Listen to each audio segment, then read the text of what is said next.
Bonsoir, très chers psychiculteurs, euh, agripreneurs et tous ceux qui œuvrent dans le secteur agricole. Alors, ce soir, nous allons échanger sur un petit point en rapport avec la psychiculture. Euh, nous sommes en train d'aborder sur les aspects en rapport avec l'investissement dans le secteur agricole. Investir en Afrique dans le secteur agricole et réussir.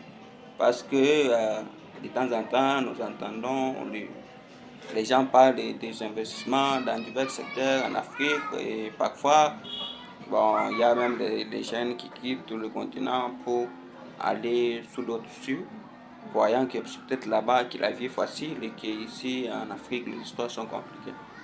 Et pendant ce temps, certains de la diaspora comprennent que là-bas, la vie, c'est juste pour se démener un peu, avoir des moyens de survie et les jours passent comme ça.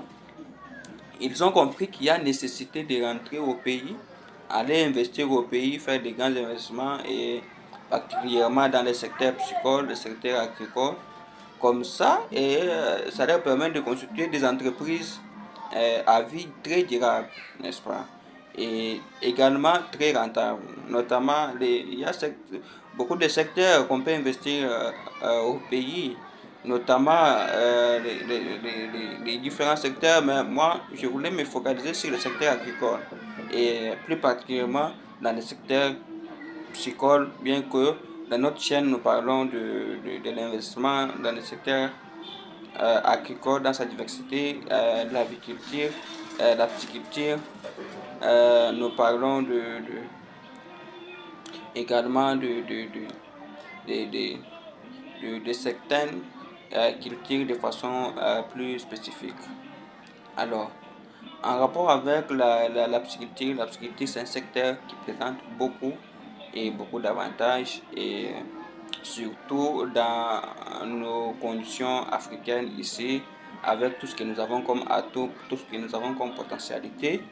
Il y a lieu d'investir avec un petit capital ou un capital minimum et parvenir dans un temps record à obtenir des résultats très escomptés. Et le problème, c'est que parfois nous nous disons que nous devons avoir directement des millions, des centaines de millions avec lesquels venir investir directement au pays ou pour ceux qui sont sur place investir. Ben, et pourtant, la réalité n'est pas toujours le cas. Et d'ailleurs, même ce qui est conseillé en termes